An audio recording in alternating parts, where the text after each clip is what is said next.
Vejam só, numa das últimas palestras aqui,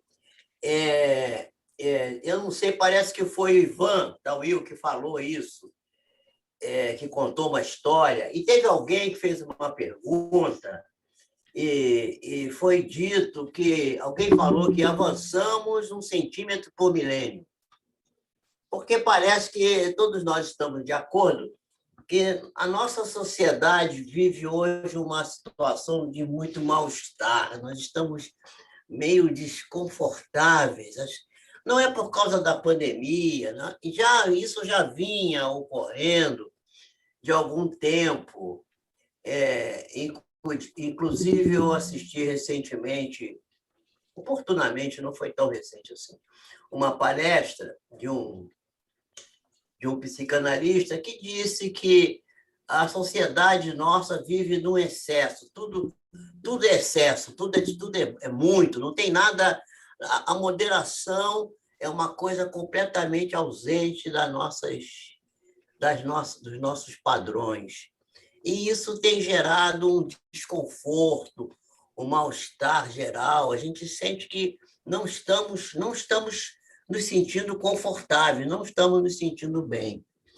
E nessa palestra que foi dito que avançamos 1 centímetro por milênio, não sei quem. 1 milímetro. 1 milímetro ou 1 centímetro.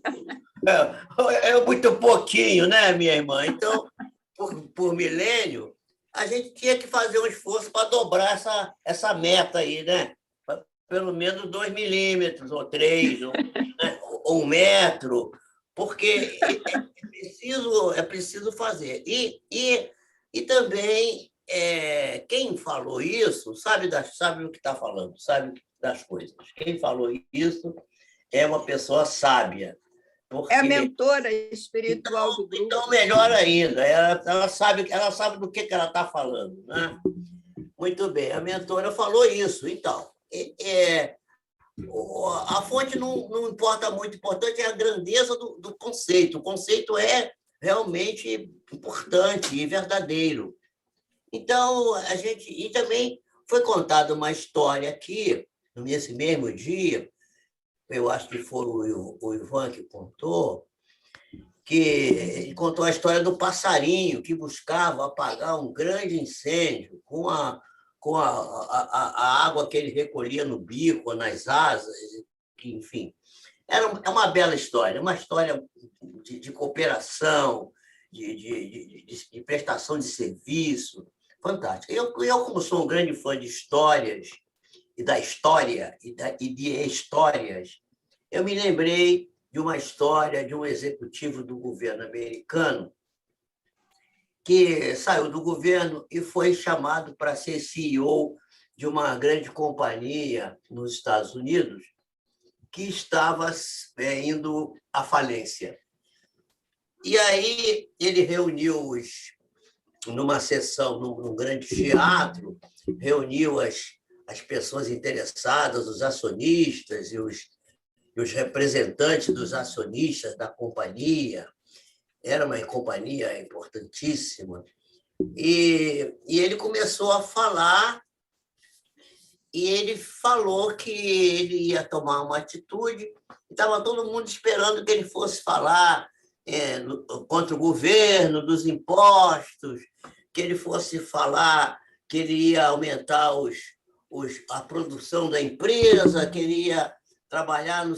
Ele não falou nada disso. Ele chegou lá e disse que ele precisava, que ele ia atacar um ponto que ele achava importante, porque ele achava que a empresa tinha muitos acidentes de trabalho e que ele queria transformar aquela empresa num padrão de segurança top, que não houvesse, ou que houvesse o mínimo de acidentes, que ele ia trabalhar em cima da modificação dos hábitos de produção para que isso, então, repercutisse. Quando acabou a reunião, aqueles executivos que estavam presentes saíram dali muito decepcionados. E muitos daqueles corretores de valores que tinham milhões nas suas carteiras daquela empresa, né? as ações, etc., foram para o telefone, naquele tempo não tinha internet ainda, e foram para o telefone e aconselharam os seus clientes a venderem aquelas ações, porque tinham colocado um CEO na companhia que era um louco, ou talvez fosse um drogado, porque ele falou um monte de coisa de correção de acidente, de mudança de hábitos na companhia para não ter acidente, mas não falou das ações, não falou dos impostos, não falou das coisas que eles queriam ouvir. E um desses executivos que mandou vender as ações, mais tarde ele foi dizer que foi um dos maiores erros da vida dele, porque a partir daquele momento ele realmente implementou aquela mudança de hábito na companhia, e a companhia se tornou uma das companhias mais seguras e com um índice próximo de zero de acidentes de trabalho. E aquilo tornou a companhia, essa mudança de hábito provocou na companhia um ciclo virtuoso que fez com que aquela situação de falência que se aproximava foi revertida, as ações começaram a aumentar, as vendas cresceram, os parceiros se aproximaram, a companhia se desenvolveu de uma maneira a ponto de que houve um crescimento de 500% na empresa, um fato inusitado na Bolsa Americana. E, bom, essa história ela é uma história que está num livro que trata dos hábitos, mostrando que a mudança de um hábito, um único hábito, pode ser a locomotiva para a mudança geral na vida de uma pessoa, transformação da vida. Por isso eu digo, eu gosto de histórias. Essa história é uma história motivadora, porque e isso está muito bem explicado, eu vou voltar a fazer referência à palestra do professor César Reis, né? Quando ele dá a ideia, traz a ideia que a gente tem verificado aí nos estudos que temos feito, de que há uma contaminação de uma ação para transformar outras ações e outras atividades. Quer dizer, a mudança de um ponto, uma única coisa, pode fazer com que haja um desencadear de uma melhoria brutal. Talvez, se a gente conseguir pegar um dos hábitos menos nobres que tenhamos na nossa vida e o transformemos, quer dizer, transformar um vício numa virtude. Costumo dizer que toda virtude traz um vício embutido nela, e todo vício traz embutido nele, vício, uma virtude. E eu costumo dar sempre o exemplo da gula. As pessoas têm a gula. A gula é um vício, não é um pecado capital. Mas se a gente moderar, se a gente conseguir administrar isso, transformar isso em apetite. Apetite é uma virtude. Então, podemos transformar a gula no apetite, podemos transformar a avareza numa condição de ter comedimento financeiro, econômico, para bem administrar os bens que regem a nossa vida do ponto de vista amoedado. Então, eu me lembrei disso e volto a dizer que é preciso saber que hábitos podem se transformar em vícios, e vícios são virtudes mal resolvidas, e virtudes podem ter embutidas em si vícios que foram controlados, dominados e educados, transformando assim a vida da pessoa.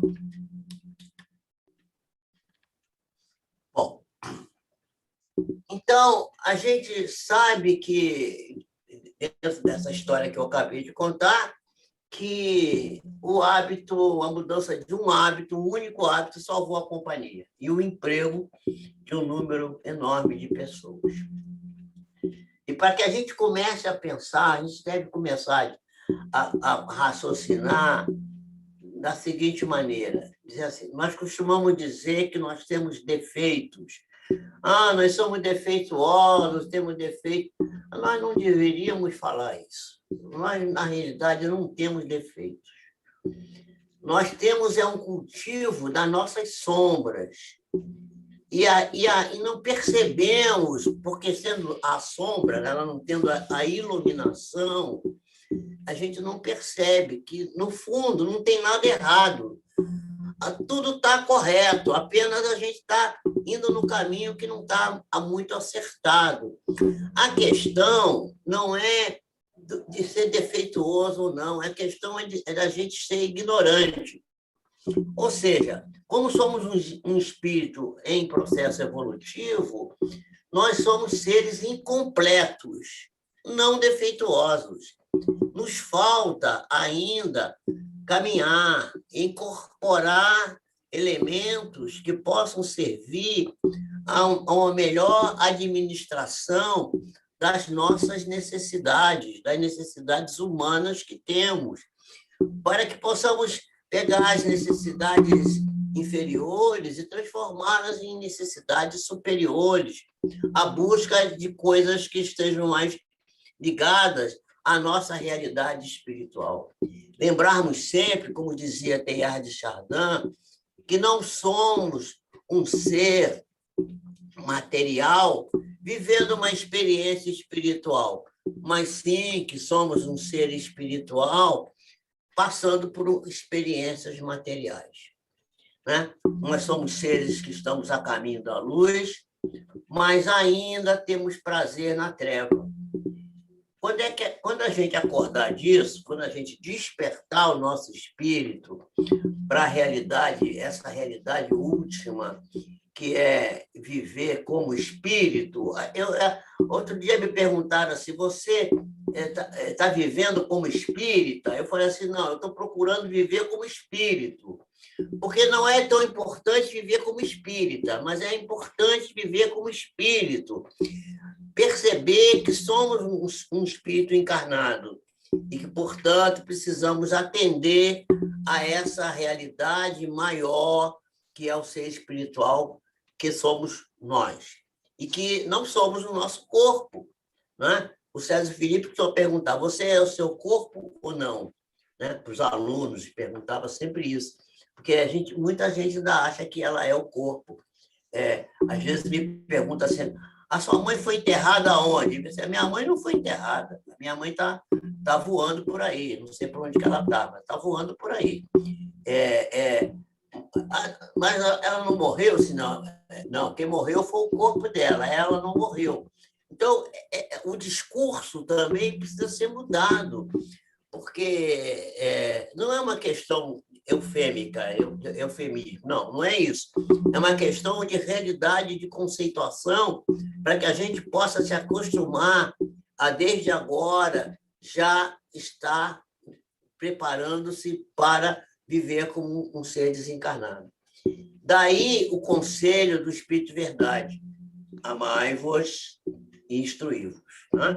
Esse conselho não é uma questão simbólica, uma questão puramente didática a ser atirada ao ar, mas é um conselho de grande simplicidade e profundidade. Amai-vos e instruí-vos. Muito bem, meus amigos. Então, continuando aqui o que eu estava falando, eu estava exatamente me referindo à alegria nas atividades espíritas. A gente tem que desenvolver cada vez mais a nossa alegria, porque eu estava lendo sobre o nosso codificador, e o nosso codificador, há comentários de que ele era uma pessoa sisuda, né? macambúzia, assim, séria demais. Aí eu sempre explico para as pessoas que é as fotografias, porque a fotografia naquele tempo, a abertura das máquinas fotográficas era muito longa, e a pessoa tinha que ficar séria. Até eu me lembro, eu ainda peguei isso, o fotógrafo dizia assim, olha o passarinho. Aí você ficava sério, assim, olhando para frente, sem piscar, não pisca. Aí, pá, fotografava. E o Kardec foi fotografado no século XIX, né, gente? Aquilo era coisa, começo de tudo.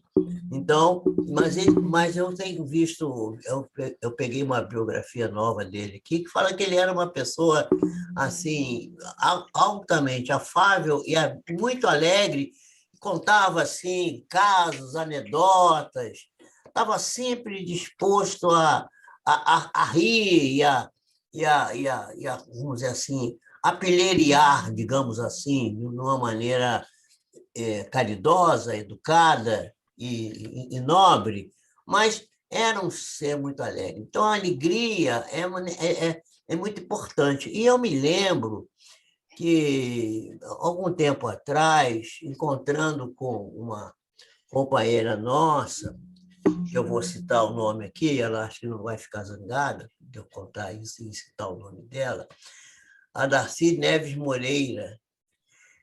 Ela me contou que Leopoldo Machado e Newton Gonçalves de Barros, que foi palestrante do ICEB também, né?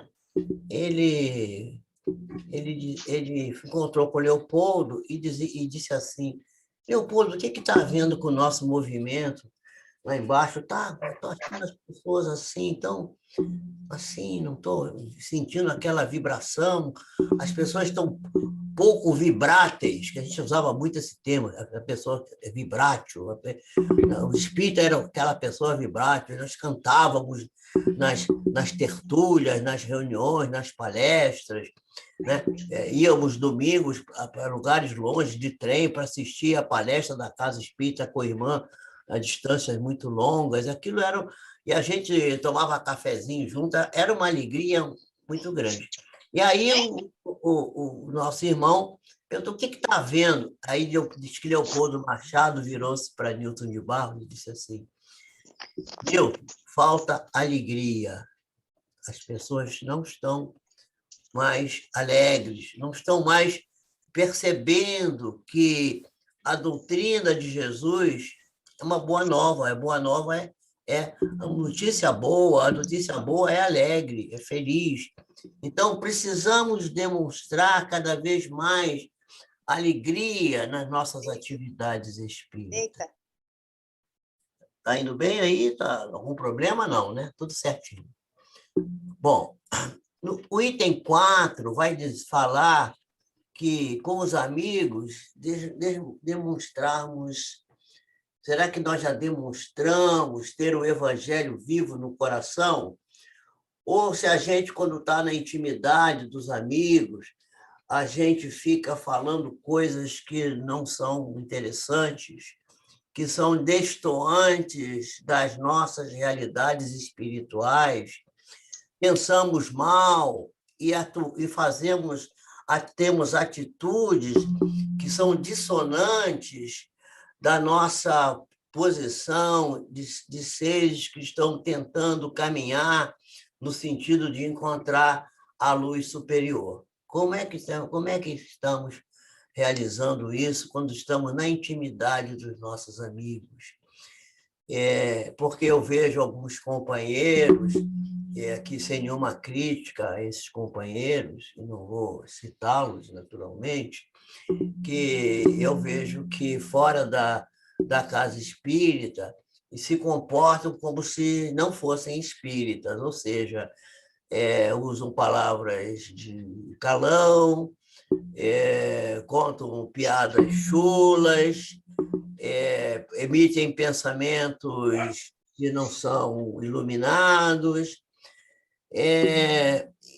mas fora dali, quando estão na atividade espírita, são pessoas que você nunca teria a ideia que isso acontece. Então, nós precisamos fazer esse inventário, né, para verificarmos se nós já conseguimos, assim, na intimidade, manter o mesmo equilíbrio, o mesmo diapasão que mantemos durante as nossas atividades dentro da instituição espírita. Bom, então, o quinto é saber transformar sacrifício em sacro ofício. Me contaram, certa vez, uma história de que havia desencarnado aquele nosso irmão sociólogo, né, que iniciou a campanha da Fome Zero, né, e que irmão do Enfio, e disseram assim, Herbert Viana. Não, Herbert de Souza. Ele desencarnou e falaram assim, pois é, ele foi um homem tão bom, ele não era religioso, acho que ele era até agnóstico, mas acho que ele foi para o céu. Betinho. Betinho, isso. Alguém disse assim, pois é, ele foi para o céu, sim, mas ele não entrou lá, não. Aí você, mas não entrou? Como que não entrou no céu? É porque ele ficou na porta, cada pessoa que chegava atrás dele, ele mandava passar na frente.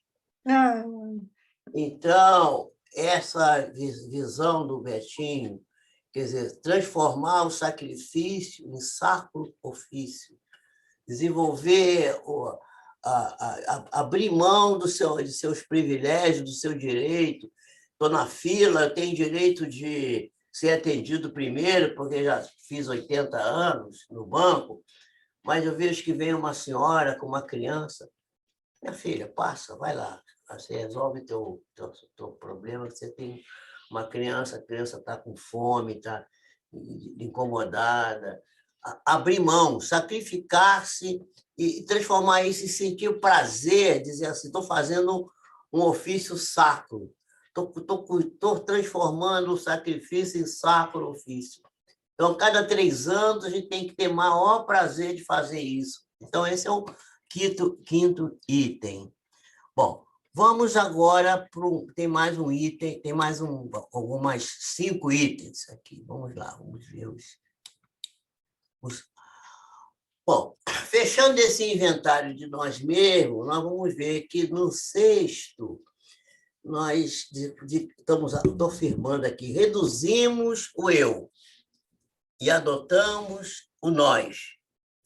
E criamos o nosso no lugar do meu, minha, né? Porque a gente tem que começar a expandir a nossa personalidade, enquanto aqui encarnado, por isso é personalidade, a caminho da nossa individualidade, que é conectada com as outras individualidades. Nós somos todos membros de uma mesma família. E certa vez, palestrando no ICEB, nós estávamos falando de alma-grupo, e aí me lembrei do doutor Jorge André, ele estava presente. Parece que daquele dia ele não gostou muito, porque ele era muito acusado de ser o baldiano, isso veio de Pietro Baldi, essa questão da alma-grupo e tal, e fizeram tanta perseguição com o Jorge André que ele ficou meio assim, talvez desconfortável, mas eu tive coragem e falei para ele, pois é, doutor Jorge André, certa vez alguém só estava dando uma palestra sobre evolução espiritual e alguém perguntou qual era a nossa alma-grupo. E o Jorge André, que era uma pessoa assim, muito gentil com todo mundo, ele não quis dizer que nós já tínhamos atingido a individuação, que não éramos indivíduos, mas já não estavam mais pertencendo a essa questão da alma-grupo. Mas estamos, enfim, relacionados uns com os outros ainda, naturalmente, cada vez mais.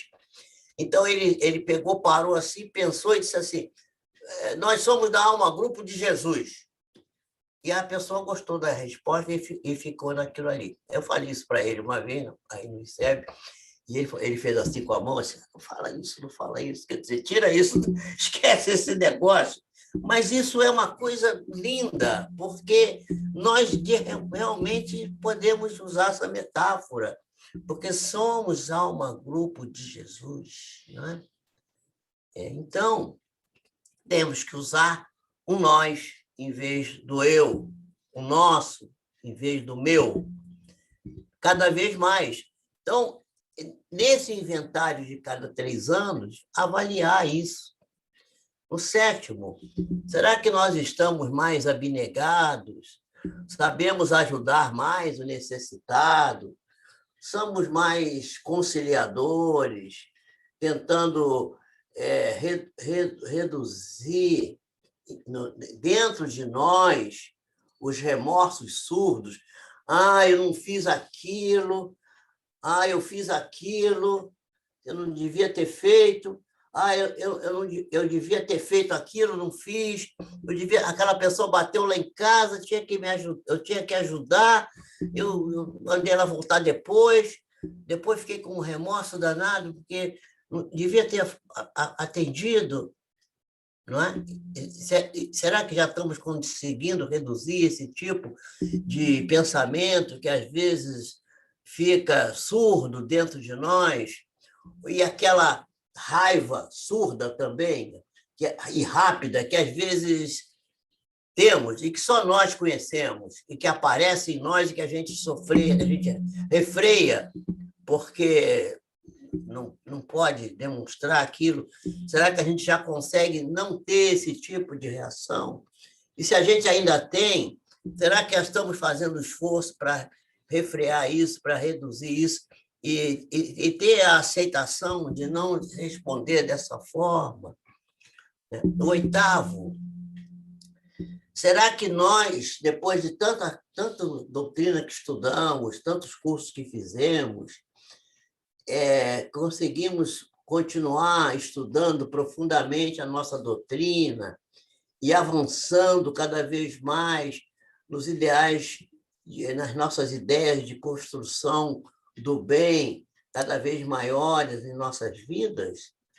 Ou será que a gente fez igual aquele cidadão que era um médium de alta capacidade mediúnica e muito dedicado ao trabalho, mas ao se aposentar na repartição pública aos 55 anos, ele também se afastou da casa espírita e disse que ele estava aposentado. Tendo desencarnado, ele ficou no plano espiritual, foi recebido no plano espiritual, ficou numa colônia, porque ele tinha realizado muitas coisas interessantes, não tinha feito nada que pudesse comprometer a não ser essa aposentadoria, que se afastou, mas nada grave, e ficou lá no plano espiritual, a um canto, vivendo aquela azáfama, aquela movimentação, os espíritos todos trabalhando, para cá, para lá, e via aquela atividade, que ele foi se cansando daquele repouso no qual se encontrava e se dirigiu ao orientador espiritual pedindo que ele queria uma tarefa, uma coisa para fazer. E aí foi verificada a ficha dele, e quando o espírito olhou a ficha, disse: meu filho, aqui você está, a sua ficha aqui diz que você está categorizado como um espírito aposentado. Então, você não tem nada para te dar. Mas pelo amor de Deus, me dá alguma coisa. Bem, vamos estudar o seu caso e ver. E aí foi resolvido que ele começou a fazer algumas tarefas. Porque a gente não pode se aposentar prematuramente, uma vez que temos que nos preparar sempre para o trabalho, porque, ao desencarnar, o maior prêmio que podemos receber no plano espiritual é ter trabalho. Porque quem desencarna e não tem trabalho algum, desencarnado, é um espírito em grande dificuldade, uma pessoa que está realmente passando por uma crise negativa forte em sua historicidade espiritual. O trabalho é uma necessidade e é também uma terapia. Portanto, precisamos trabalhar e avançar nos nossos ideais e estudar a nossa doutrina, além de que não está contemplado aqui, mas aquilo que procuramos fazer, quer dizer, dentro do vigiar, né? A vigilância, que é exatamente a percepção da sombra, dos nossos pensamentos subconscientes, que muitas vezes nos arrastam para as coisas menos nobres e sem que a gente perceba, a oração, quando a gente percebe que não está dando conta da situação. Então, orar cada vez mais e cada vez com mais confiança, cada vez com mais fé, cada vez com mais unção. E é o nono. Quer dizer, se estamos mais felizes, também temos que estar mais confiantes e alegres em função da nossa fé, que agora deve estar cada vez mais consolidada. A gente sabe, a gente crê, a gente tem a fé. E a gente, quando ora, muitas das vezes, usa a expressão evangélica: Senhor, eu creio em Ti, mas reforça a nossa fé. E ter a fé cada vez mais raciocinada, cada vez mais consolidada, que é um corolário da questão do estudo, da busca do conhecimento, de estudar mais a doutrina, que está no item acima. Então, essa é, no item 8, essa é uma busca que deve ser incessante da consolidação da nossa fé, cada vez mais. E o 10º é só uma afirmação, que nós estamos a caminho da luz. Houve uma ideia de que todos nós estamos caminhando para Deus. E eu tive, certa vez, um insight de que Deus é como se nós estivéssemos no centro de uma roda e sendo atraídos por uma força centrípeta que vem do centro da roda, onde está o Criador. Todos nós somos atraídos para este centro. Então, a evolução é uma atração para o centro, onde se encontra a luz. Se a gente olhar as galáxias, a nossa Via Láctea, por exemplo, nós vamos ver que o centro da galáxia é o lugar mais iluminado, onde está a luz, como se fosse uma cidade.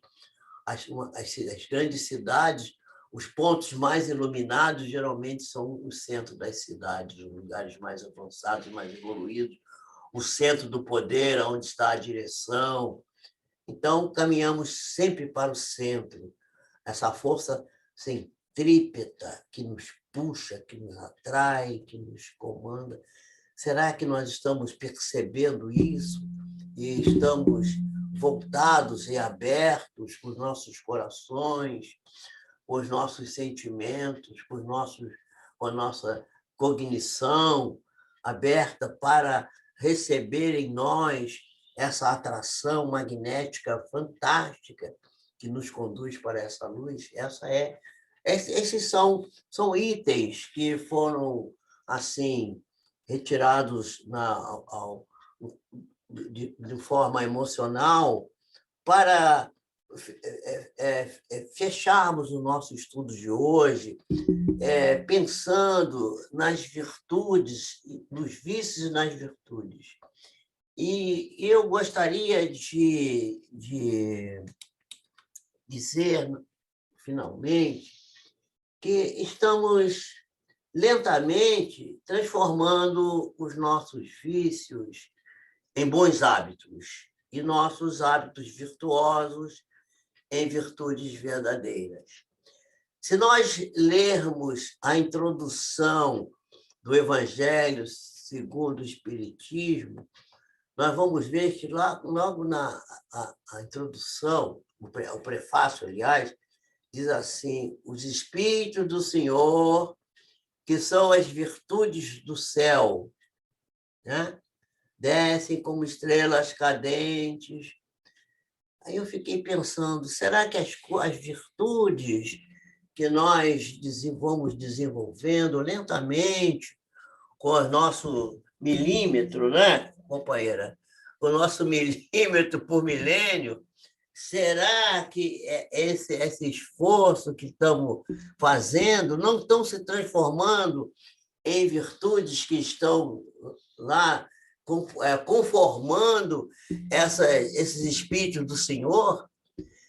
Porque Leon Denis vai dizer que a alma é a mínima parte encarnada. Ora, se é a mínima parte encarnada, é porque a maior parte da nossa espiritual não está aqui, está fora, está em outra dimensão, está provavelmente no plano espiritual. Quem sabe se nós não estamos cooperando? Talvez seja um pensamento meio megalomaníaco, né? Mas a gente tem que pensar grande, porque se a gente, quando pensa em Deus tudo é muito grande, tudo é grandioso, e a gente tem que pensar grande também. Será que a gente não está cooperando para a formação das virtudes do céu? Quem sabe se a gente tiver essa ideia, a gente trabalha com mais vontade, com mais empenho para corrigir os nossos vícios, transformar esses vícios em bons, os maus hábitos em bons hábitos, vícios em bons hábitos, e hábitos virtuosos que vão ser as verdadeiras virtudes futuramente, quem sabe? Então, é uma pergunta que fazemos. Então, compreendendo a nossa ignorância, né, que é a causa do sofrimento, que é a causa da dor, que é a ignorância, a falta de conhecimento, e buscando com amorosidade educar a nossa ignorância através do estudo, através da perquisição, através da busca do conhecimento, com paciência, dando utilidade ao nosso tempo, não tendo tempo vago para coisas que não são realmente úteis, fazendo com que possamos buscar o equilíbrio da nossa espiritual, que sempre reverte na saúde, o estado de santé, quer dizer, o estado de santidade que temos que ir buscar, porque o estado de santidade é que vai nos remeter à saúde, né? Santé em francês é saúde e é também santidade. Por isso, talvez saúde e santidade sejam palavras similares, buscando viver a vida como Jesus recomendou, e como ele disse, que eu vim para que tivesses vida, e vida abundante. Quer dizer, se existe vida abundante, é porque também existe vida pequena, vida medíocre. Então, precisamos desenvolver a vida abundante enquanto estamos no corpo, né? E irmos aproveitando os ensejos de servir na experiência diária, aproveitando todos os momentos que surgem, as oportunidades que temos todo dia de aprender, de caminhar e de servir, principalmente. E oportunidades que são de encontrar o Cristo, que vive também em nós. E ser feliz, porque o Evangelho é um estado de felicidade, de alegria no nosso coração. Muito obrigado.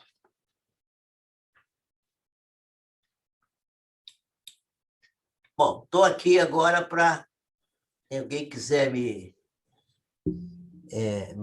questionar, me fazer alguma pergunta. Se eu souber responder, eu respondo. Jorge, você vai respondê-las. São muitas. Muito obrigada pela bela exposição que você fez, tão profunda e tão sensível. Uma síntese do que você acabou de dizer. Então, vamos lá. A Dalva, no momento, nós tivemos... A Tereza nos informou que havia mais perguntas do que as que eu tinha visto, e durante aquela nossa pausa tecnológica, parece que se perderam algumas perguntas. Eu pedi às pessoas que reapresentassem, ou que reapresentem as perguntas, então, que não estejam aqui registradas. A primeira que nós temos aqui, que não era anterior, a anterior era a informação do César sobre o capítulo 42 de Os Mensageiros, e a Tereza agradecendo. Parece que há outras, a Tereza já disse aqui, sumiram, mas vamos lá. Carmen Baldo. Herbert de Souza, o Betinho, um homem superior, nós já tínhamos falado sobre isso, não é? Você já tinha. Tereza, agora indaga Jorge, foi porque fechamos... Tá bom, foi porque fechamos isso, eu também tinha pensado nisso. Então, por isso sumiram as perguntas. A Tereza, Jorge, você poderia comentar sobre fluido vital e duplo etérico? Podemos sim. A questão é a seguinte, o duplo etérico é uma expressão das energias físicas que se decompõem logo após a desencarnação. E o fluido vital é a energia derivada do fluido cósmico universal que serve para a manutenção da vida. É aquele fluido que toma a matéria bruta e animaliza a matéria, como está dito no Livro dos Espíritos. Quer dizer, a animalização da matéria é feita pelo fluido vital, que é uma energia que nos é concedida para a manutenção da vida enquanto encarnados. É preciso que a gente tenha sempre a ideia de que, enquanto estamos encarnados, somos apenas uma pálida expressão daquilo que realmente somos, porque nós não somos isso que aparentamos ser aqui. Nós aqui somos, a gente já fala mesmo, somos uma persona, um personagem, né? E vocês sabem que persona vem do grego, quer dizer máscara. Mas nós somos uma individualidade. O fluido vital é que vai permitir que a gente possa ter o corpo físico saudável, ou menos saudável, enfim. E vai ser que o corpo físico é construído pelo perispírito, assim como o perispírito é construído pelo espírito. E o fluido vital é essa energia que permeia as células e faz com que a vida se mantenha, enquanto que o duplo etérico é uma energia que se decompõe quando há o desencarne. Isso, obrigada, doutor. Obrigada, Jorge. A Carmen também faz aqui outra pergunta. Eu acharia mesmo que Jesus seria nosso comandante, entre aspas, mas pensei que esta classificação de alma-grupo viesse da Blavatsky, na Teosofia. Também. Então, A Blavatsky fala disso, é verdade, e Pietro Baldi também fala disso. Na realidade, essa questão de... já alguém colocou aí no chat uma questão de a gente tem que seguir Paulo, né? Examinar de tudo e ficar com o que for excelente. Não importa a origem, nem importa quem foi que disse ou quem foi que fez. Importa a obra, importa o conceito. E se é bom, vamos aproveitar. E se não está em confronto negativo com aquilo que aprendemos, podemos utilizar, sim. Eu acho que o doutor Jorge André era se ele era o baldiano ou não interessa muito, mas ele era fantástico, pronto, era só isso, era um gênio, acabou. A Tereza responde a Carmen. A Tereza diz que conhece o conceito de alma-grupo para animais na Teosofia. Também, é A verdade. Rosa Martins, que há pouco pediu licença para sair, eu devo esclarecer, a Rosa não esclarece, mas é porque a Rosa tem um estudo todo sábado lá no Centro Cristófilos, que é o dela. É verdade. Então, por isso é que ela precisa sair mais cedo, todo sábado. Então, ela diz, infelizmente, vou precisar sair, excelente palestra, obrigada, Jorge. A Carmen diz, para o Dr. Jorge Pio, saberia localizar o conceito de alma-grupo nos livros de Pietro Baldi? Não sabia. Eu sou pouco versado, eu tenho inclusive a obra dele toda aqui, mas eu não tive ainda a oportunidade de me debruçar calmamente sobre... Está nos meus planos estudar Pietro Baldi. Tenho lido algumas coisas esparsas, mas não saberia localizar. Isso, a Tereza aqui está respondendo, o estudo em geral também faz muito bem à alma, sobretudo quando a matéria é sobre assuntos relativos ao espírito. Deixa eu fazer um comentário sobre essa coisa do estudo. Sim. O centro de força laringeu é o centro responsável, entre outras coisas, pela capacidade do aprendizado e, especialmente, transmissão do conhecimento. Quando a pessoa começa a ficar muito rouca, com muitos problemas de faringite, deve procurar ver se não está rejeitando o estudo, o conhecimento, ou está estudando bastante, mas não está transmitindo aquilo que aprende. Isso é um conselho que eu estou dando. É da minha prática médica. Tá bom. Bom, e depois a Tereza conclui, todos gravitamos em torno de Deus e para Deus, e essa frase eu ouvi do grande César Reis. Parabéns pela belíssima palestra, doutor Jorge. Agora, Carmen. Não sabia que os conhecimentos recebidos pelos livros de Pietro Baldi tivessem algum tipo de restrição em relação ao espiritismo kardeciano. Deixa eu falar sobre isso também. Deixa eu só terminar aqui, Jorge, por favor. Particularmente, sua cosmogonia me encantou logo que tomei contato com a grande síntese. Acho muitos de seus conceitos de lúcido e esclarecedor discernimento. Eu acho que quanto mais aprendo e estudo, o meu conceito de Deus se alarga e se eleva, mas a distância da minha insignificância e a glória do Pai continua equidistante como antes. Muito bem. Olha só, gente, eu gosto muito de um palestrante, tem algumas coisas que eu não gosto dele, mas outras coisas eu gosto muito. Chama-se Leandro Carnal, muito conhecido aí no meio, né? Na mídia. O Leandro Carnal, ele tem uma frase que eu acho fantástica, que diz assim, o que os outros pensam de você não é da sua conta. Primeira coisa. Então, o que pensa se o Baldi é isso, não tem isso. As pessoas vão sempre pensar. Existem pessoas que acham que são as donas do conhecimento, as donas da doutrina espírita, as donas da medicina, as donas da ciência, as donas do conhecimento da física nuclear.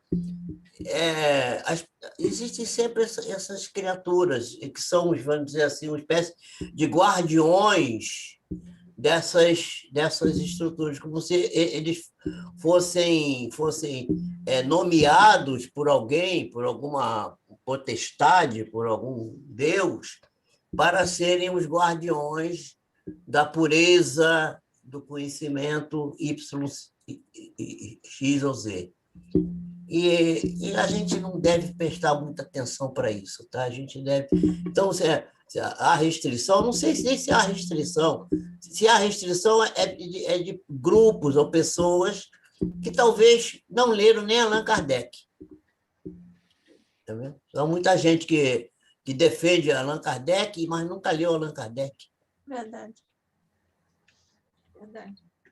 Nem estudou, estudar, nem vou falar estudar, não leu. Você faz uma pesquisa, vê quantas pessoas já estudaram a Gênese de Allan Kardec. Tem gente que diz assim, mas é um livro muito difícil.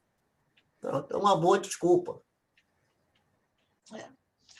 Bem, mais ou menos nesse clima, no comentário que você fez do Karnal, uma vez, você veja como as ideias realmente ficam no ar, uma vez eu vi um programa sobre moda, é considerado o maior guru de moda dos Estados Unidos, e ele disse assim, respondendo a uma pessoa que fez uma pergunta a ele, disse assim, a respeito de como ela devia se vestir.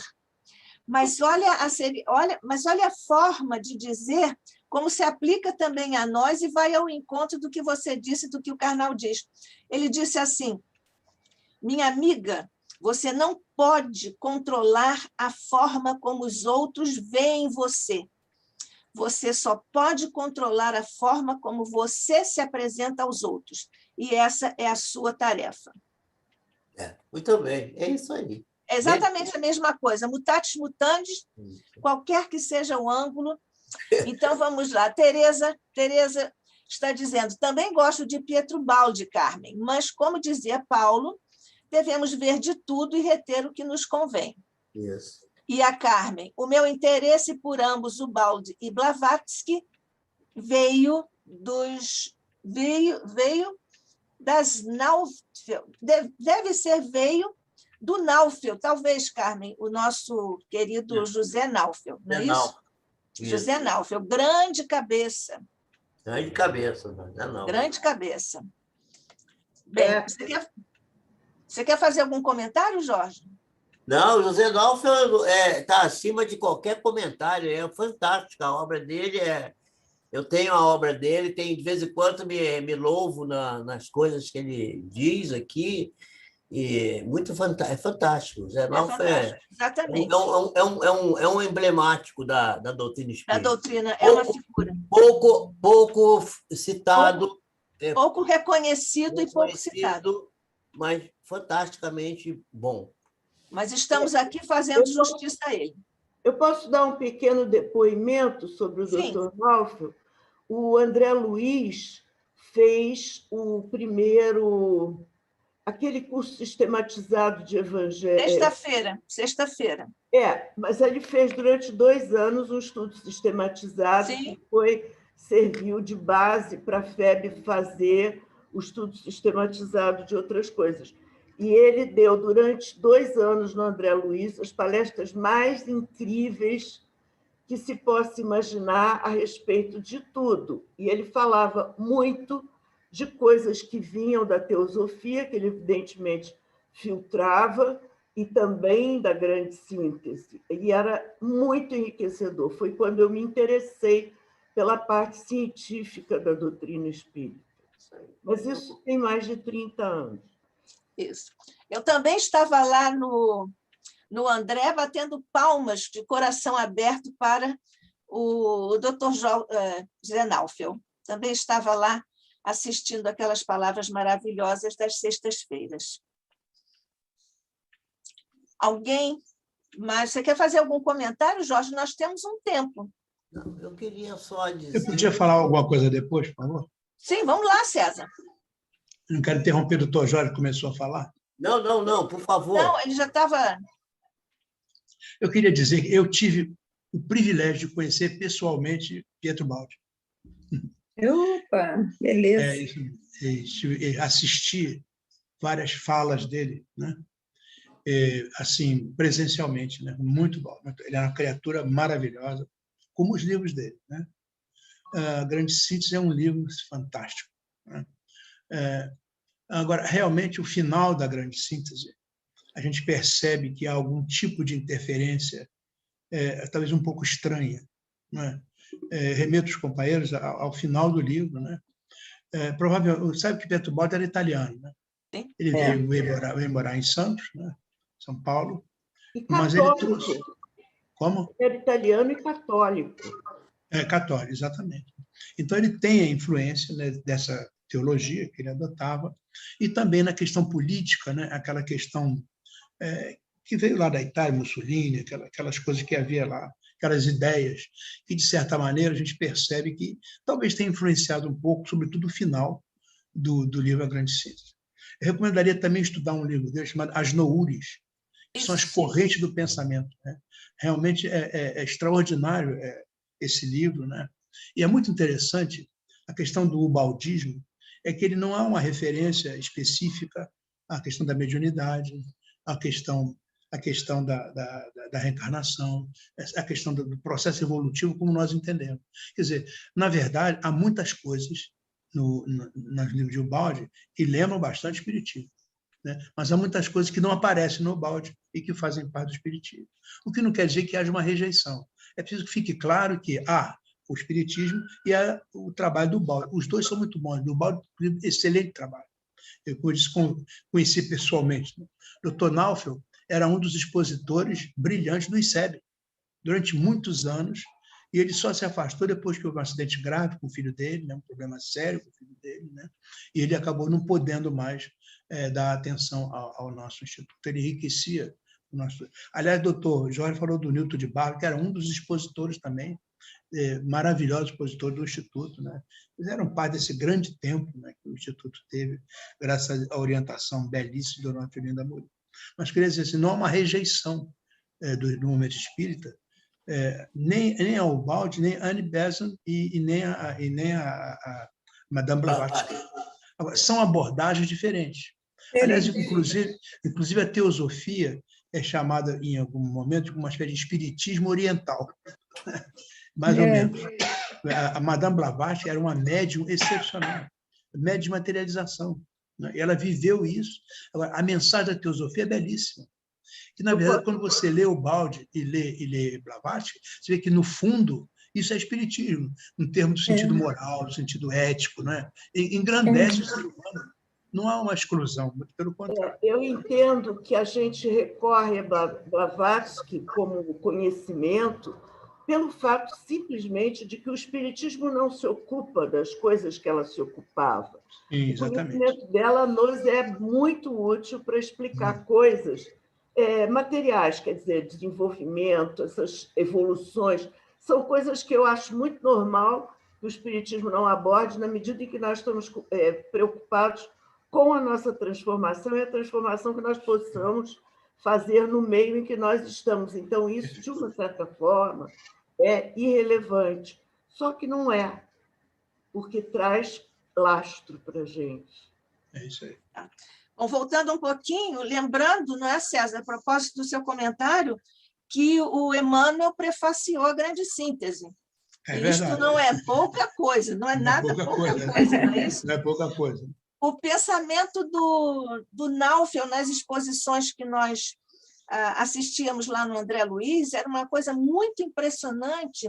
A disciplina mental, ele começava a falar, você puxava um fio de cima a baixo, sem nenhuma quebra daquela verticalidade, na pureza, na disciplina mental que ele observava e com a qual ele montava, né, estruturava a sua fala. E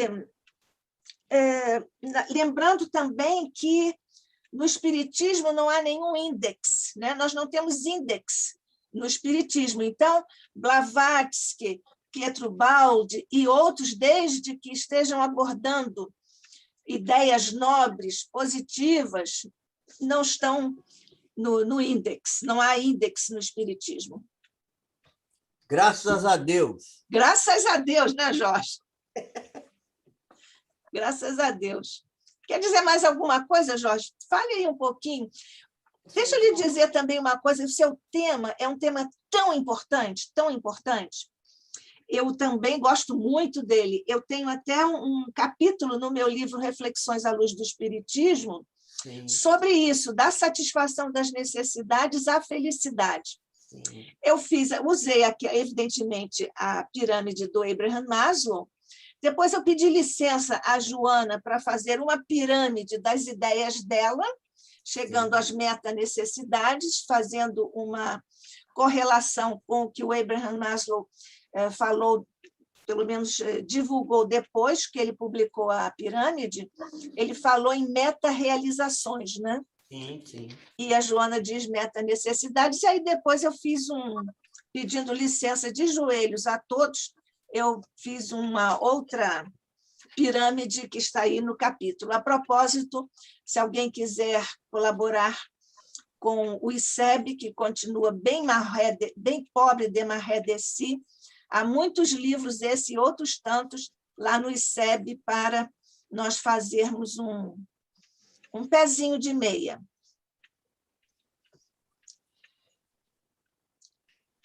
Muito bem. A gente poderia comentar, aliás, sobre isso que você está falando aí, eu queria sugerir que eu não sei quem é que comanda aí as finanças da casa. É o Fiuza, é o Fiuza. Então, o Fiuza está convocado a dizer para a gente qual foi o último mês que a gente pagou aí, para a gente pagar de novo, porque a gente não pagou mais, porque acaba uma coisa é outra, o dia a dia, a gente precisa cooperar com o Instituto. E eu convoco meus companheiros aí que puderem para também cooperarem com o Instituto. Bom, eu fui sócia do ICEB, é só uma questão de acesso. Vamos conversar com o Fiuza para ele virar um cobrador mais eficaz, ficar mais no pé da gente. Porque a gente é bom pagador, mas é preciso ser lembrado. Então, nós podemos instituir esse lembrete todo sábado. Então, isso é bom. Vamos fazer Não isso. É isso? Eu acho bom.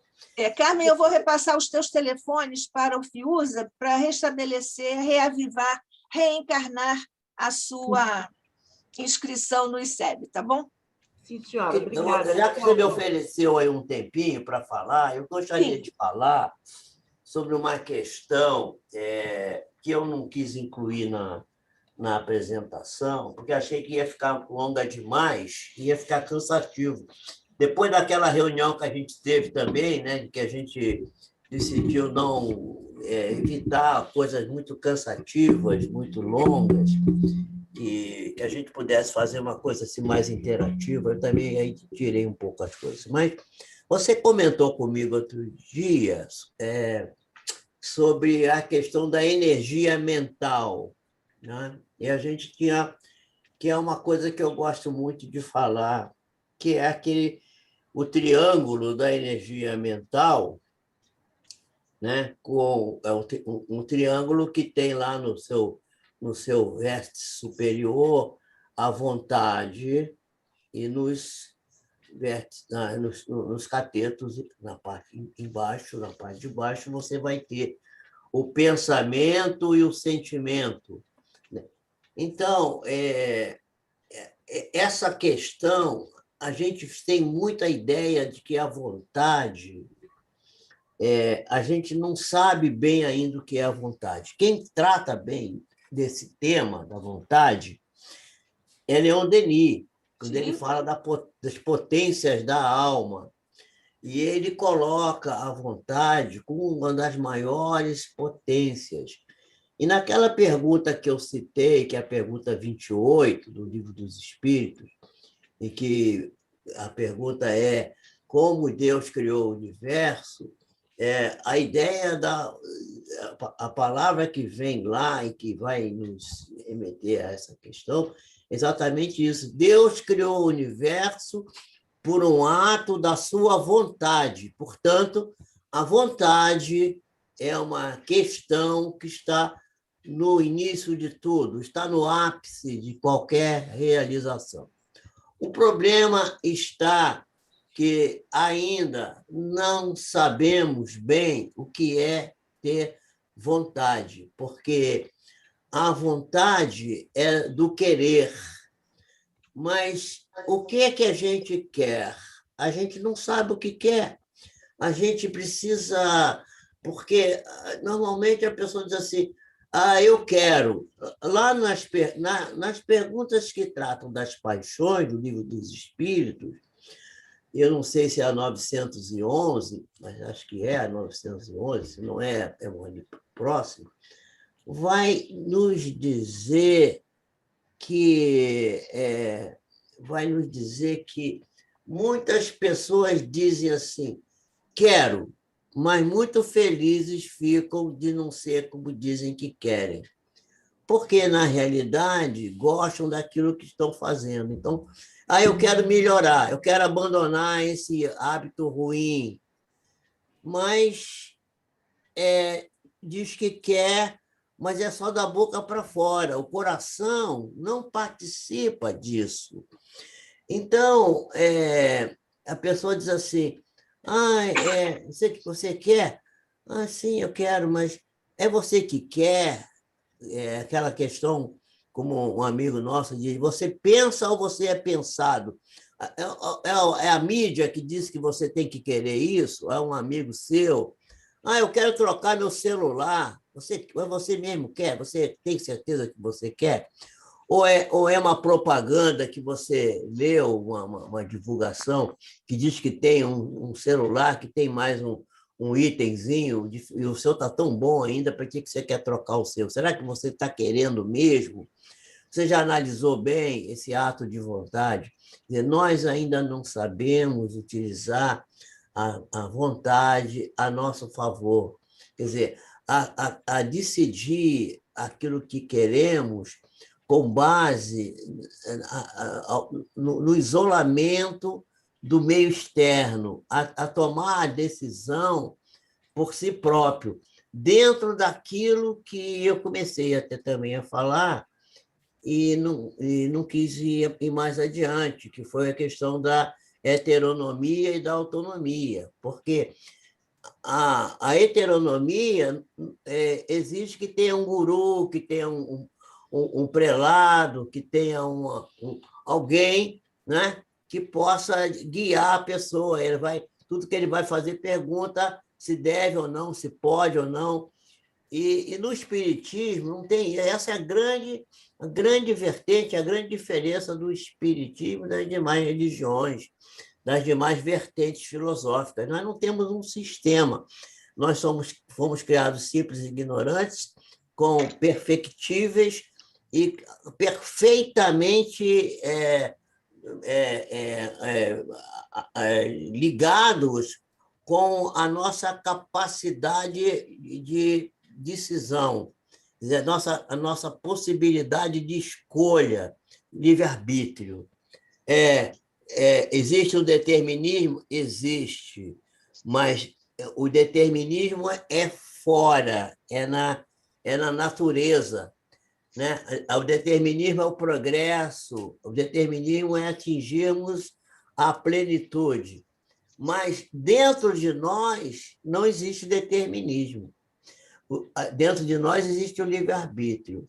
E nós não temos no Espiritismo a possibilidade, graças a Deus, de recorrer a ninguém. Né? Nós temos que decidir as nossas próprias pendências, as nossas próprias dificuldades. Já que nós estamos hoje citando companheiros do passado, eu vou citar Antônio Paiva Melo, que também foi um dos nossos grandes trabalhadores, foi presidente da antiga Federação Espírita do Estado do Rio de Janeiro, depois CERJ, foi também do ICEB, tenho a impressão que ele também participou do ICEB numa certa época. O Antônio Paiva Melo era uma pessoa muito ligada comigo, eu fui muito amigo dele e passamos juntos várias questões. Ele me procurava muito lá em Copacabana, naquele consultório que eu comentei com você, Nádia, lá do Delamare, ele chegou a me procurar lá algumas vezes. E o Antônio Paiva Melo tinha uma frase que eu gostava muito, ele dizia sempre assim,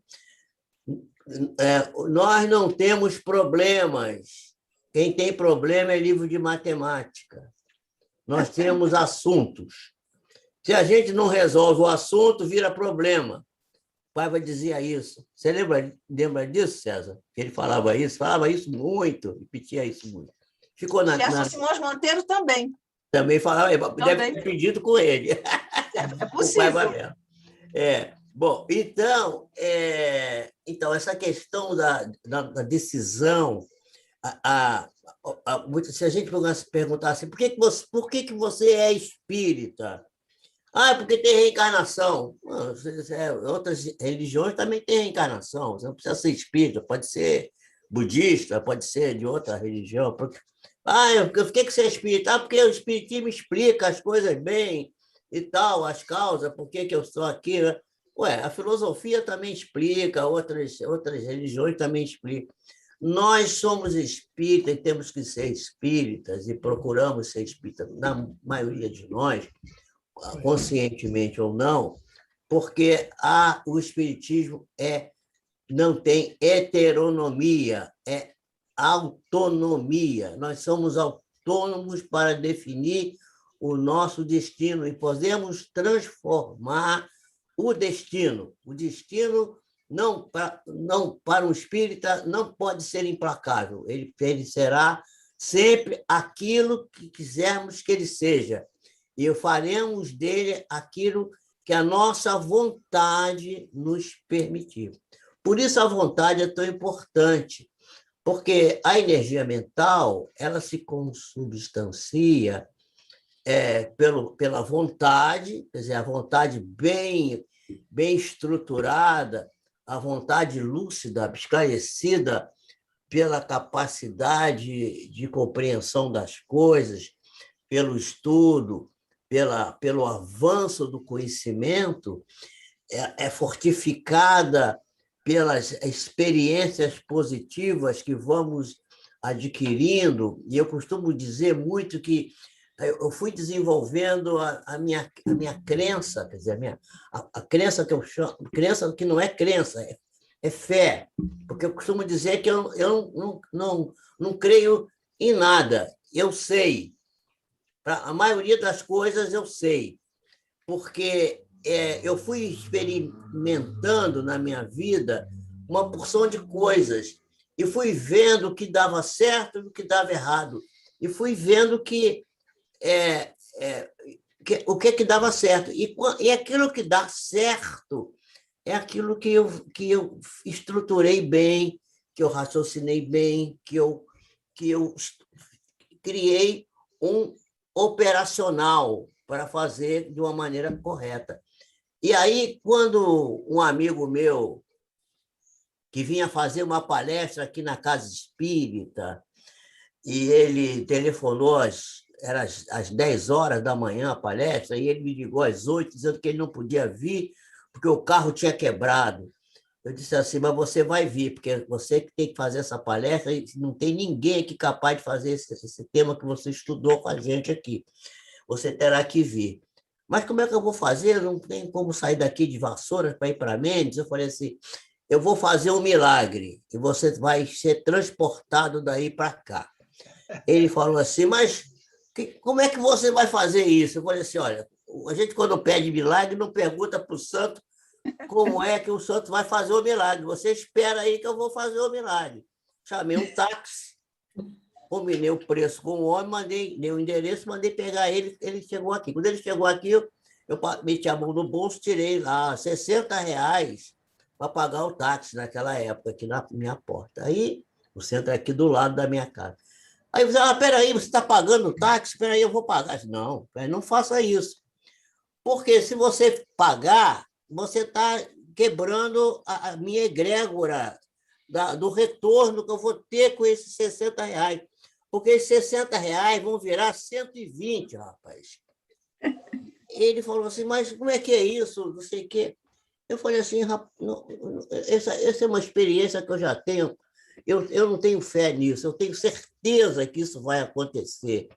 Ele falou assim, esse Pio é maluco, ele tem cada coisa. Tá bom. Aí, quando foi, isso foi no domingo. Quando foi segunda-feira, gente, eu estou contando isso aqui, eu até fico assim, me sentindo meio mediunizado quando eu conto essa história, porque é uma coisa tão fantástica. Era 10 horas da manhã, eu estava no meu consultório aqui em Mendes, na clínica, no centro médico.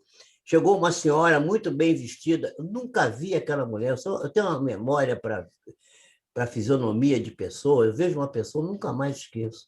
Nunca vi aquela mulher. Uma mulher super arrumada. Doutor Jorge Pio, bom dia. Bom dia, minha senhora. Eu sou fulana de tal, não me lembro mais o nome que ela falou. Sim, pois não. Eu vim aqui pagar o senhor R$ 180 que eu fiquei devendo. Eu falei assim, mas eu não estou lembrando. Não, mas está aqui. Eu fiquei devendo aqui, eu fiz um tratamento com o senhor, está aqui o dinheiro. Eu peguei o dinheiro e a mulher foi embora e eu nunca mais vi essa mulher. Sumiu a mulher. Sei lá, nunca vi essa mulher e ela sumiu. Quando eu procurei saber se alguém conhecia, ninguém sabia quem era essa senhora. E aí eu liguei para o meu amigo, olha aí, olha que você ia me atrapalhar pagando o táxi. Em vez de 120, ganhei 180, rapaz. Vai ver que foi aquela mesma entidade que mandou aquele aluno de matemática lá para o doutor. Sabe que eu achei também isso? Lembrei disso. Depois, sabe que eu lembrei? Não, por isso que eu fiquei arrepiado na hora. Assim, meu Deus do céu. Nunca vi aquela senhora, uma senhora arrumada, bonita, toda assim, muito. Eu vim aqui, chamou pelo nome e me pagou R$ 180. Eu acho que era o guia espiritual do palestrante. Mas esse negócio de querer, doutor Jorge... Gente, meu Deus do céu. Nádia, permite eu falar um pouquinho sobre esse negócio do querer. Como é fundamental e é difícil. Mas um personagem que me lembra muito isso é o Zaqueu. O Zaqueu era riquíssimo, né? Vivia muito bem. Aí ele ouviu falar no Jesus de que Jesus ia passar por lá, né? Ele, então, queria encontrar Jesus, queria. Ele não teve vergonha, né, de passar pelo ridículo, subir numa árvore, né? Assim, reconhecer que era pequenininho, subiu numa árvore, né? E aí Jesus falou, isso é o querer, né? Quando a pessoa quer de verdade, ela enfrenta qualquer coisa, até o ridículo, né? Porque ela quer efetivamente. Aliás, a primeira condição para encontrar Jesus é querer como Zaqueu queria. Esse vetor que impulsiona. Exatamente. É isso aí. E a energia mental, então, se materializa através da vontade, comandando o pensamento e o sentimento. E aí fecha o ciclo, porque os pensamentos e os sentimentos, eles vêm... Eu me lembro muito de Luiz Antônio Mileco, das Plebe, que certa vez me contou que ele ia descendo lá da Plebe, ali na Tijuca, ali na Andaraí, por ali, Tijuca. E havia uns assaltos na rua, e uma funcionária disse assim, seu Luiz, não desce aí agora sozinho, não, que está havendo aí uns rapazes que estão assaltando aí. Aliás, tem um pessoal aí do tráfico que já disseram que vão pegar esse rapaz e vão liquidar com eles, porque eles estão fazendo isso e vai atrair a polícia para cá. Ele aí, naquela hora que ele ouviu isso, ele teve o pensamento, veio na cabeça dele, tomara que esses traficantes peguem logo esses camaradas.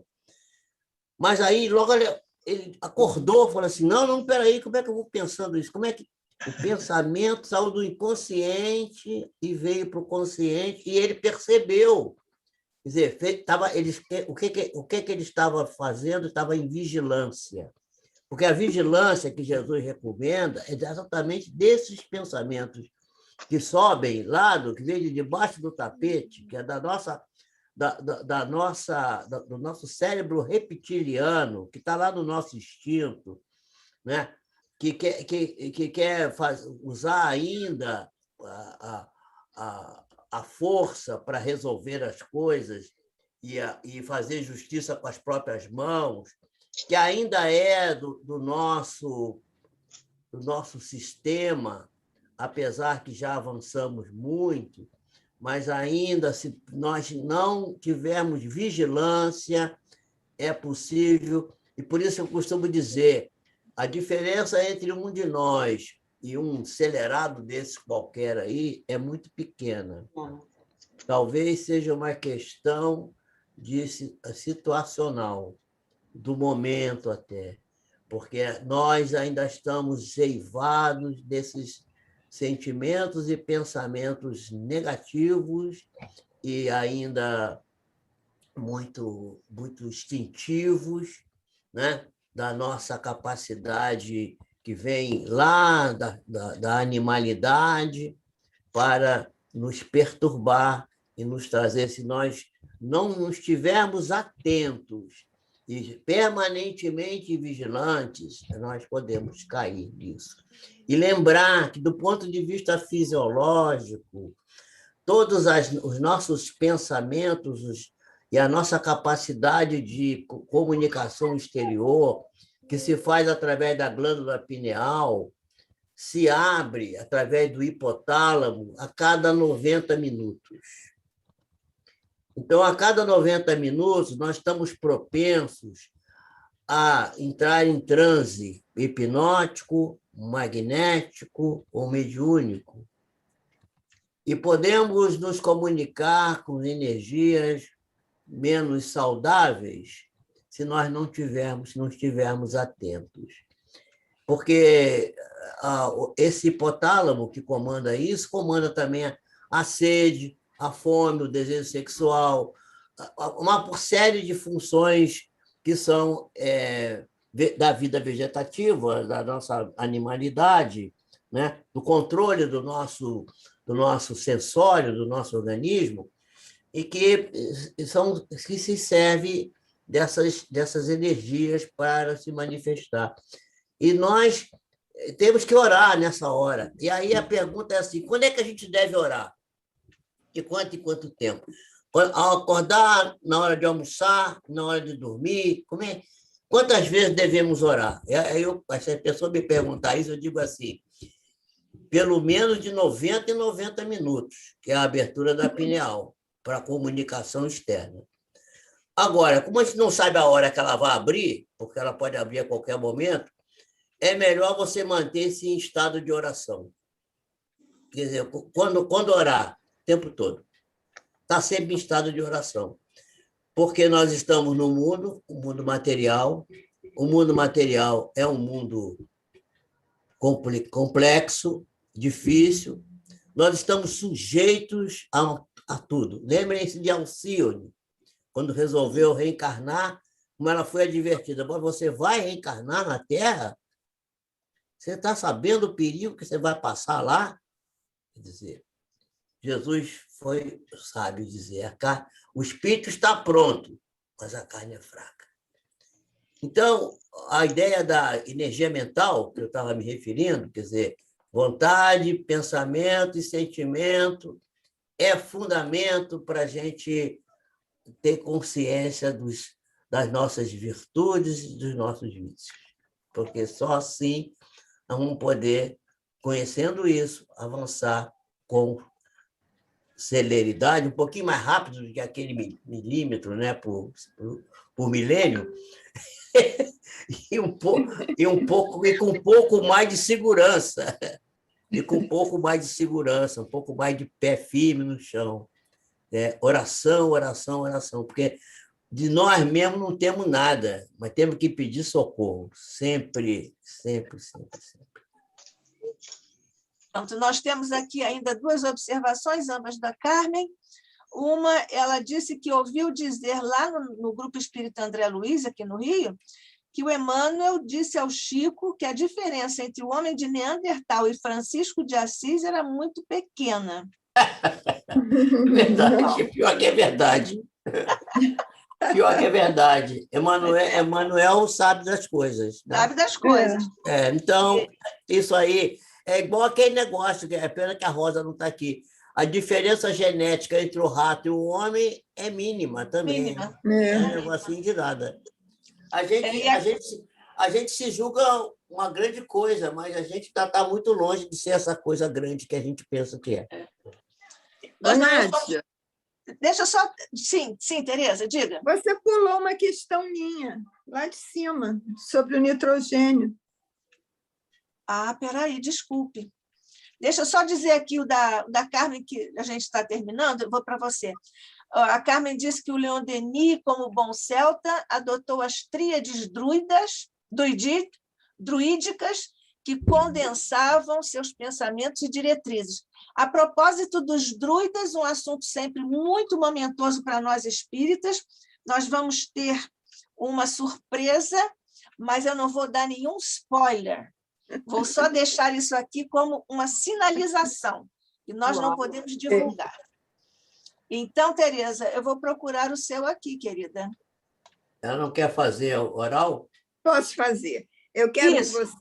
quero que você me diga, doutor Pio, o seguinte: como é que o nitrogênio, a inspiração do nitrogênio pode produzir proteínas? Pois é, minha querida, olha só, nós temos tipos de as substâncias que nós nos alimentamos são os carboidratos, né? Os hidratos de carbono, tá certo? Que é carbono, hidrogênio, oxigênio. Tem 3 elementos, tá certo? Nós temos as gorduras, tá? Que também são de 3 elementos, também, carbono, hidrogênio e nitrogênio. Às vezes tem um pouco de enxofre e tal, né, na molécula, mas os 3 são os básicos. E temos a proteína. A proteína é de 4 elementos. É carbono, hidrogênio, oxigênio e nitrogênio. Se quem dá o nitrogênio, olha só, são o nitrogênio vem para as plantas através das bactérias nitrificadoras do solo, que produzem nitritos e nitratos que vão para a planta. E da planta, o animal, por exemplo, o boi, come o capim, né? Que tem já o nitrogênio trazido pelas bactérias nitrogenadoras e produz a proteína na sua carne, que é comida pelos carnívoros, para trazer a proteína. Essa proteína também está nos peixes, porque isso também está na água, porque a água é a fonte maior de oxigênio que temos na natureza, não é a floresta em pé das árvores, não é.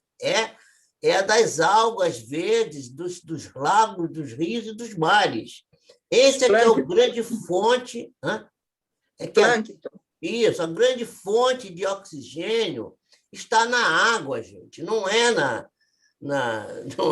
na floresta da árvore, da grande árvore. Isso é uma falácia, é um engano, um engodo. Isso aí tem uma porção de vertente política emitida nisso. A grande fonte, isso não é muito divulgado, porque não há interesse disso, mas a grande fonte do oxigênio, porque o oxigênio que nós respiramos, ele não vem do gás carbônico, que é eliminado pelos animais na respiração, ele vem da água. A água é que dá o oxigênio, não é o gás carbônico. O gás carbônico, o oxigênio junta com o carbono, faz o CO2, que é o gás carbônico eliminado na respiração, ele serve para formar a cadeia carbônica, para formar amido no vegetal verde, mas não é a fonte do oxigênio. Então, se a gente conseguisse, porque a gente tem o ar é constituído de quê? O que é o ar? O ar que respiramos é uma mistura de gases, em que a gente tem o oxigênio, 20% mais ou menos, e temos 78, 79, qualquer coisa de nitrogênio. Quer dizer, a quantidade de nitrogênio do ar é enorme.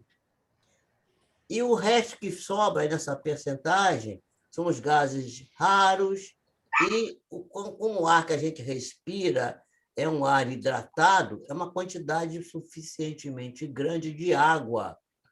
Nós temos uma quantidade de água sob a forma de gás. Então, quando esse nitrogênio ele entra no nosso organismo e sai, e a gente não aproveita nada, porque a gente não tem... Vocês vejam, o boi consegue tirar do vegetal o nitrogênio, e nós não. Por que a gente não consegue, se o boi consegue? E o nitrogênio que está no ar, que é uma quantidade brutal de nitrogênio, entra e sai, e a gente quando estuda biologia, vai ver isso, vai dizer assim, o nitrogênio é o gás inerte, não serve para nada. Não serve para nada? Como não serve para nada, gente? Como que ele não serve para nada? Dá um biscoitinho para ele está com fome. Aí o nitrogênio não serve para nada? Serve, sim. E a André Luiz vai dizer isso lá. Eu não sei. Eu acho que o César pensou o livro aí, não pensou? Colocou. Ele colocou aí? Então, Os Mensageiros, capítulo 42. Então, tá lá. Vocês vão ver isso. Ele vai dizer isso, que a gente está muito atrasado. A gente já era para estar respirando nitrogênio. E aí não precisar mais sacrificar os irmãos menores, nem os vegetais, nem os animais. Porque a gente teria a proteína gerada direta no nosso organismo. Assim como o boi tira do vegetal o nitrogênio, que a bactéria nitrogenadora dá para o vegetal, e que nós não conseguimos tirar, porque nós não temos os aminoácidos essenciais necessários para isso, nós tiraríamos do ar, diretamente do ar, o nitrogênio para fazer a proteína. Entendeu, minha irmã? Entendi. Obrigada. É isso que o André Luiz explica lá. Está lá. Eu já sei disso há muito tempo, mas eu não sabia que era um problema evolutivo. Eu tinha certeza. Até que eu li Os Mensageiros numa época e descobri isso lá. Quando eu vi isso lá, eu até caí da cadeira. Agora que eu estava lendo, que eu li aquilo, eu falei, meu Deus do céu, está aqui, olha só. Eu tenho umas coisas assim, que eu tenho uns insights, eu fico com medo de falar. Eu fiz a mesma coisa, foi a questão da membrana celular. Quando eu comecei a estudar isso, em 1998, por aí, 98, eu percebi que a membrana celular que era importante na célula. Não é o núcleo. O núcleo é secundário, completamente. A gente pode tirar o núcleo de uma célula, ela continua viva, gente. Basta você dar condições para ela. Tira a célula, faz uma cultura de células enucleadas e ela continua vivendo. O núcleo não é fundamental. Agora, se você tirar a membrana, a célula morre. Bruce Lipton explica isso de maneira lindíssima no livro Biologia da Crença. Vocês devem ler esse livro. Quem não leu, quem já leu, leia de novo. Releia, porque é um livro para ser lido várias vezes. Parece até o Bhagavad Gita. É um livro para ser lido mais de 7 vezes. Né? Então, o Bhagavad Gita que diz lá na abertura, diz assim, esse livro foi escrito para ser lido 7 vezes. O livro do Bruce Lipton também. É para ser lido, relido, lido, estudado, relido, porque é como a obra do André Luiz também. A obra espírita como um todo, né? Tem muito ensinamento. Nós temos 4 níveis de leitura da obra espírita. Nós temos a leitura literal, nós temos a leitura da entrelinha, nós temos a leitura simbólica e nós temos a leitura espiritual, que é aquela que não foi enunciada, mas está lá. Está naquilo que o César Reis falou da palestra dele. Está no não verbal, não tá verbalizado ali, não está escrito, mas está dito de maneira... você tem que inferir dali esse conhecimento. Os judeus chamam isso de conhecimento rabínico, né? O conhecimento rabínico. Por isso que a Torá é um livro que tem que ser lido de forma simbólica, o alfabeto é um alfabeto simbólico, mas ele precisa, para ser bem interpretado na sua essência, né? Ele precisa ter a leitura rabínica, daquela a leitura espiritual. Essa que é a verdadeira questão. Por isso que a gente precisa estudar muito, porque a gente lê um livro... você leu esse livro? Eu já li. Já leu? Já leu. Já estudou? Já estudei. Agora já meditou? Já. Então, agora o livro é sempre um código. Agora vai decodificar. Por isso que a doutrina espírita é codificação e nós precisamos ler, reler para decodificar, porque está escrito um monte de coisa ali que não está na letra, que está no espírito, o espírito da letra. Então tá. E nós estamos sobre o tempo. Acho que nós hoje... a Carmen aqui voltou a postar um comentário. Esteve no topo das novidades esotéricas. Faz mais de 20 anos, um grupo que vivia de prana, sem alimentação, só bebendo água. Eu morria de inveja, diz a Carmen. Mineralistas. É. Um dia eu vou falar sobre alimentação, gostaria de falar para vocês sobre alimentação, do ponto de vista da doutrina espírita. É muito interessante. Está convocado, Jorge, está convocado. Você comer uma cenoura e olhar para ela e respeitosamente convidá-la para fazer parte do seu patrimônio físico e receber o upgrade de sair de um ciclo vegetal para entrar no hominal, para entrar no espírito e fazer parte e ir parte dessa cenoura para o seu próprio perispírito e ser transferido para a parte da alma que não está encarnada, que está ainda no plano espiritual, que você está dando para essa cenoura um upgrade, você comer aquilo com respeito. Porque se você come desrespeitosamente, ela pode, em vez de te ajudar e fazer parte do seu patrimônio, ela pode te dar uma diarreia. O Pietro formidável. Queria muito que você ouvisse. Olha, é para quem tem cultura. É para quem tem cultura. Eu não posso falar mais nada. Para mim é difícil. Dalva, você está falando, querida, você quer fazer uma observação, um comentário, uma pergunta ainda? Desculpa que eu respondi meu marido que passou aqui. Mas você quer fazer uma pergunta? Não, a pergunta não. Eu quero ser muito grata ao doutor Jorge Pica, eu estou maravilhada com a palestra dele, com a tarde de hoje, maravilhosa, e agradecer a todos vocês. E gostaria de lembrar a você que eu também preciso retornar, porque há algum tempo eu fui colaboradora do ICEB, inclusive no tempo da revista, que eu assinava a revista. Sim. Então, eu estou querendo voltar, já que você ofereceu para a Carmen para fazer esse... Já vou passar o seu telefone também para o Fiuza. Pois não. Tá bom? Diz para o Fiuza que eu quero uma comissão aí, que eu estou ajudando a fazer. Vamos negociar, Jorge, vamos negociar. É brincadeira, gente, só para a gente rir um pouco. Vamos negociar, Jorge. O assunto está muito sério. Quando o assunto está muito sério, a gente tem que brincar um pouco, senão ninguém aguenta. É verdade. Eu posso falar mais, ainda me atrevi a falar mais.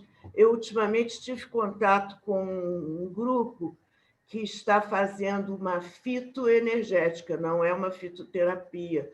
E eles usam as plantas como fonte de energia consciente para interferir praticamente em todos os níveis. Então, eles têm plantas que são medicamentos e esse medicamento vem através de um corpo bioplasmático espiritual das plantas. É absolutamente impressionante. Eles se chamam Patrícia e Cândido e Bruno Esteves, são lá do Rio Grande do Sul. Procura energética na internet que o senhor vai se surpreender. Olha só, minha irmã, se você quiser conhecer isso bem, não precisa nem sair da doutrina espírita, não. Você lê a obra do Miramês, pelo médium Francisco do Espírito Santo Neto, e você vai encontrar em Miramês uma série de referências, algumas assim meio veladas, mas algumas bem explícitas sobre a questão da transferência da energia. E o próprio André Luiz, na obra no mundo espiritual, a obra como um todo, tem alguns momentos em que você vai ver que nos tratamentos no plano espiritual são utilizados espíritos da floresta, espíritos que são guardiões dos locais mais assim, vamos dizer assim, onde tem os vegetais, para que eles sabem de onde retirar as seivas que são trazidas e entregues para os espíritos que vão cuidar da saúde da pessoa, especialmente durante o sono e durante as palestras espíritas, na casa espírita, atuando sobre o perispírito, sobre o psicossoma da criatura, injetando essas energias retiradas dos vegetais através dessa questão, vamos dizer assim, energética também, de uma junção de... há um colega nosso, que é da AME, que ele tem um livro que vai falar sobre a medicina vibracional, que é a medicina do futuro. Essa medicina baseada nisso. Como é o nome?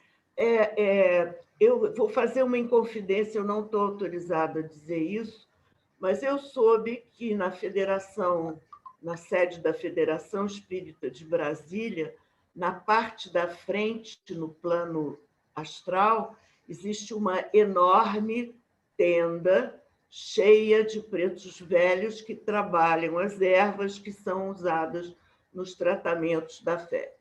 Não tenho nenhuma dúvida disso, que isso é bem possível. Isso é coisa perfeitamente... Não, e a pessoa que me disse isso, ela é muito rígida. Ela é muito...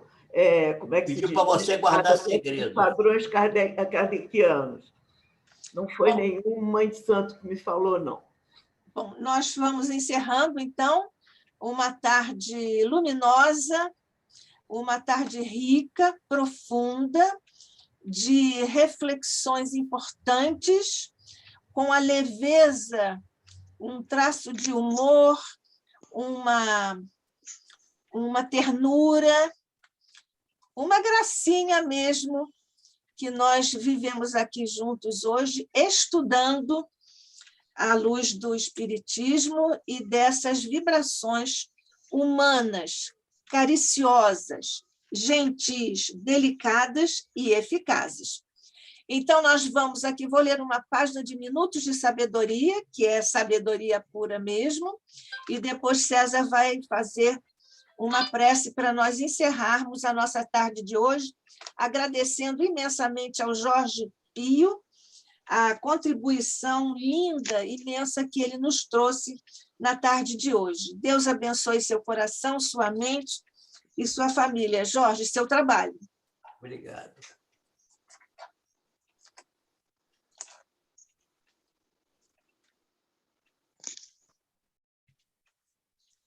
Com os nossos pensamentos e palavras, construímos o verdadeiro mundo em que vivemos. Por isso, nossa vida e nossa felicidade dependem exclusivamente de nossos pensamentos e de nossas palavras. Vigie o momento presente para que seu futuro seja feliz. Plante sementes de otimismo e de amor para colher amanhã os frutos da alegria e da felicidade. O livro Os Mensageiros, que foi citado hoje aqui pelo Dr. Jorge Pio, né? Ele encerra o livro com uma prece que nós vamos ler agora para os irmãos. Senhor, ensina-nos a receber as bênçãos do serviço. Ainda não sabemos, amado Jesus, compreender a extensão do trabalho que nos confiaste. Permite, Senhor, possamos formar em nossa alma a convicção de que a obra do mundo te pertence, a fim de que a vaidade não se insinue em nossos corações com as aparências do bem. Dá-nos, Mestre, o espírito de consagração aos nossos deveres e desapego aos resultados que pertencem ao teu amor. Ensina-nos a agir sem as algemas das paixões, para que reconheçamos os teus santos objetivos. Senhor amorável, ajuda-nos a ser teus leais servidores. Mestre amoroso, concede-nos ainda as tuas lições. Juiz reto, conduze-nos aos caminhos direitos. Médico sublime, restaura-nos a saúde. Pastor compassivo, guia-nos à frente das águas vivas. Engenheiro sábio, dá-nos teu roteiro. Administrador generoso, Inspira-nos a tarefa, semeador do bem. Ensina-nos a cultivar o campo de nossas almas. Carpinteiro divino, auxilia-nos a construir nossa casa eterna. Oleiro cuidadoso, corrige-nos o vaso do coração. Amigo desvelado, sem indulgente ainda para com as nossas fraquezas. Príncipe da paz, compadece-te de nosso espírito frágil, abre nossos olhos e mostra-nos a estrada do teu reino. E que assim seja. Assim seja.